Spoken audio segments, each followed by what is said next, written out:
Déjeme que vaya con Luis Garicano, que abrimos como siempre nuestro observatorio económico con este profesor economista de la London School y además, ya lo saben, eurodiputado de Ciudadanos. Bueno, buenos días. Muy buenos días.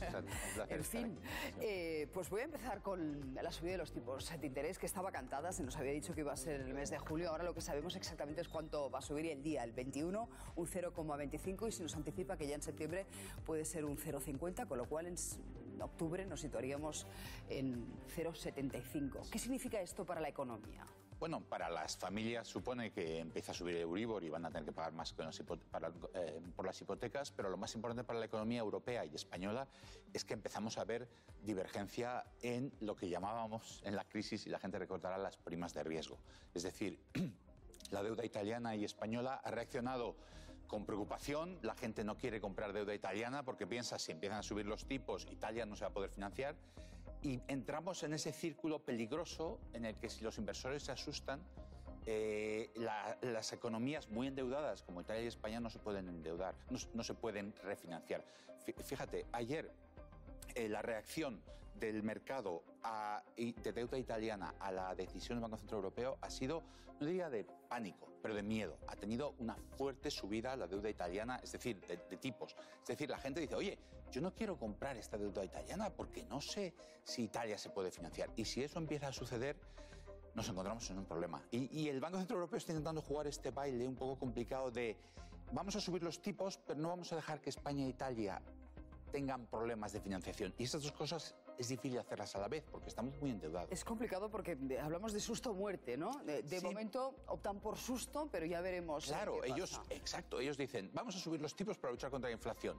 Y lo otro ya lo arreglaremos. No han dicho cómo, ¿eh? No han dicho cómo van a ayudar a Italia y España una vez que paran las compras de deuda. Entonces ellos dicen, bueno, vamos a subir los tipos y no se preocupen que lo tenemos todo controlado y ayudaremos a estos países. Pero yo creo que al final, como siempre en estas cosas, hay que ayudarse a uno mismo antes de tener que pedir ayuda. España e Italia lo que tienen que hacer, sobre todo España en este caso, que es lo que nos preocupa a nosotros, es asegurar a los mercados, a los inversores, a los ahorradores, que tenemos una senda sostenible, que sabemos cómo vamos a pagar en el futuro, pensiones, gasto público, y que no estamos gastando a lo loco.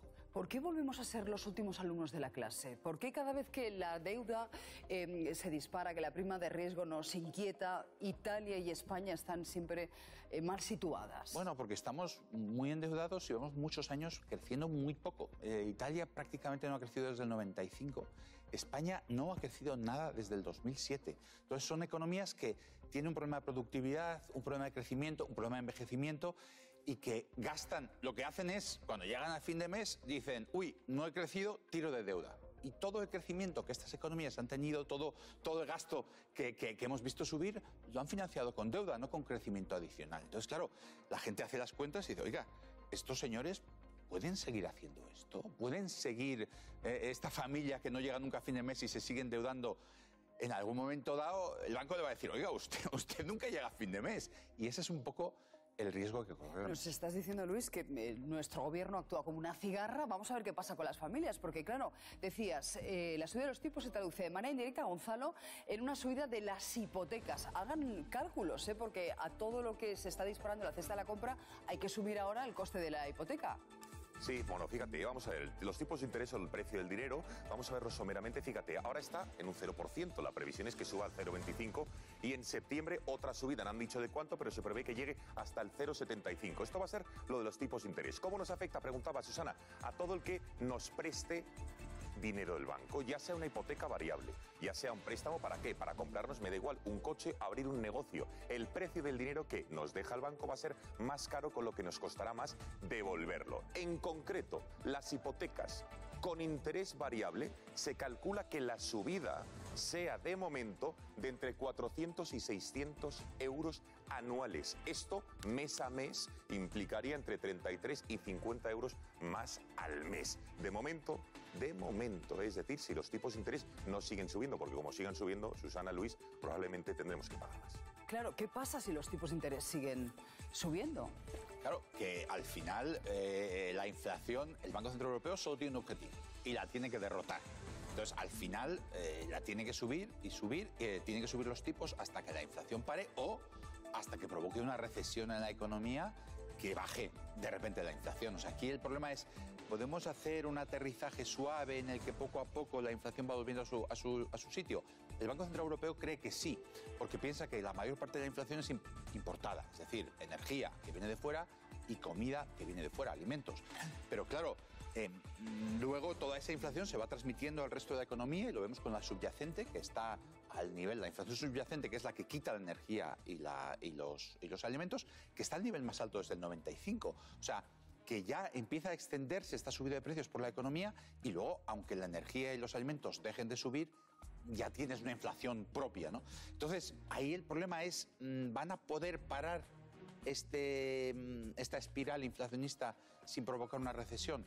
El Banco Central Europeo espera que sí, pero tiene el problema que decíamos antes, que tiene que pensar a la vez en este problema de parar la inflación sin parar el crecimiento, pero a la vez tiene que estar preocupado por los países del club mediterráneo, digamos, que son los que siempre le preocupan. Aquí hay algo que no acabamos de entender, porque estamos diciendo que la cesta de la compra se ha disparado, que la inflación está absolutamente, bueno, pues galopante, y por otro lado vemos que se está consumiendo mucho. Es decir, también hay mucha gente que ha podido ahorrar durante la pandemia y que ahora está destinando ese dinero al ocio, a los viajes, al turismo en general, a la compra de viviendas, que vemos que están, bueno, pues casi igual que la burbuja inmobiliaria. ¿Qué pasa, que tenemos dos velocidades en la economía? Bueno, la inflación en realidad tiene que ver con que la gente tiene más dinero que los bienes que tenemos y los quiere gastar, y en particular la compra de vivienda es un poco un seguro. La gente dice, oye, si mis ahorros se van a depreciar, mejor tenerlos en algo físico, como una casa, que ahí no se deprecia. Entonces la gente está tratando de gastar ese dinero que cada vez va a valer menos. Y como efectivamente han acumulado muchos ahorros durante la pandemia, aunque no se ha podido gastar, no hemos podido ir de viaje, no hemos podido hacer vacaciones, pues hay ese exceso de ahorro que se está gastando y que es parte de la causa de la inflación.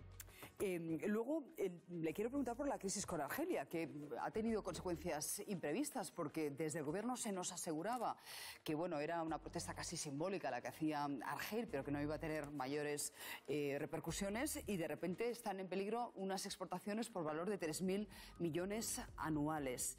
¿Qué va a pasar? ¿Qué anticipa que va a ocurrir? Porque tenemos a Álvarez ya en Bruselas planteándose denunciar a Argel.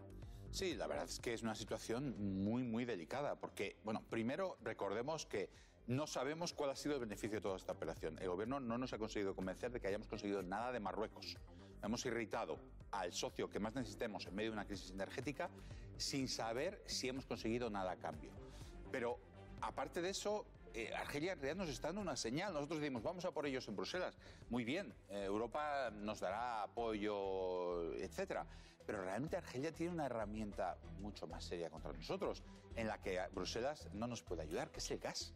Ellos nos pueden cortar el gas. Han bajado ya desde abril 1/3 el gas que nos venden, y cada unidad de gas que no nos llega por un gaseoducto la tenemos que traer por barco. Y lo que viene por barco es mucho más caro. Entonces, Argelia nos está ahí apretando por el gas, y ahí sí que no podemos hacer nada. Pero si tiene un contrato firmado con Naturgy hasta la próxima década, ¿se lo puede saltar? Bueno, ellos pueden apelar a... Bueno, lo hemos visto en nuestro mercado eléctrico incluso, ¿no? Se pueden producir roturas, se pueden producir reparaciones, se pueden producir... Si mañana nos dicen, uy, tenemos una avería y hay que hacer mantenimiento en el gasoducto, ¿qué hacemos? En cualquier caso, el contrato lo que hace es garantizar el suministro, pero el precio se está negociando, ¿no? De cara a 2024. Garantizar las cantidades sin saber los precios. A mí me pueden decir mañana que venden un coche, si no me dicen a cuánto, tampoco me sirve. Claro, no, eso tiene toda la lógica. Bueno, la OCDE nos ha dado también un varapalo recortando la previsión de crecimiento en España, y lo deja en el 4,1. La inflación en el 8,1, que es, en fin, más de lo que prevé el gobierno, y un crecimiento inferior al que también prevé el gobierno por 2 décimas, que ya era pesimista, ¿no? La realidad es que todas las actualizaciones que estamos viendo, tuvimos un par de ellas en ocasiones anteriores de nuestro observatorio, todas las actualizaciones que hemos visto han sido a la baja. Son momentos en los que vemos por todas partes todos estos nubarrones económicos, todos estos indicadores que son noticias malas, y ahora mismo, sinceramente, el siguiente nubarrón está siendo el petróleo, que se nos está disparando de precio y que también afecta negativamente a la economía. Con lo cual, La perspectiva es la que dice la OCDE, que es de menor crecimiento y de mayor inflación. Pues es lo que hay que asumir. Hace ahora justo una década usted publicaba un artículo junto a otros economistas en El País bajo el título "No queremos volver a la España de los 50". Se criticaba la estrategia de negociación con la Unión Europea, la necesidad de reformas. 10 años después... Bueno, 10 años después... ¿Sigue teniendo validez ese artículo? Sí, mis dos coautores han publicado una actualización en la que ellos dicen que efectivamente demasiado de lo que decíamos entonces no ha cambiado. España sigue siendo ese farolillo rojo que nadie queremos ser, sigue teniendo esa vulnerabilidad a las crisis. Seguimos, por ejemplo, tenemos el crecimiento que no hemos tenido en toda esta década. Nosotros nos temíamos una década perdida y realmente en términos de crecimiento económico la hemos tenido. Creo que España necesita hacer todas esas reformas que siempre posponemos, desde universidades y educación, investigación, hasta todo el sistema productivo, la competitividad, la competencia de nuestras empresas y desgraciadamente me temo que sigue siendo bastante de actualidad, que España sigue siendo vulnerable ante la siguiente crisis. Luis Garicano, como siempre, muchísimas gracias por este observatorio económico.